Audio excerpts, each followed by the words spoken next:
Hello, good day, ma'am, sir. I am Jumerlin Agorin. I am 39 years old. I am married. I am the eldest in the family. I am college undergraduate of Bachelor of Science in Development Communication. I have worked before as domestic helper in Hong Kong and Philippines. My duties and responsibilities are cleaning the house, marketing, washing and ironing the clothes, and I know how to cook Filipino foods like mixed vegetables, chicken adobo, and pork boiled soup.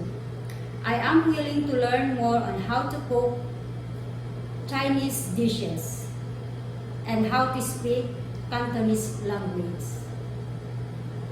I love taking care of children. Ma'am, sir, please choose me as your domestic helper, and I promise to do my best and be a good helper. And I will finish my contract with you. Thank you, ma'am, sir.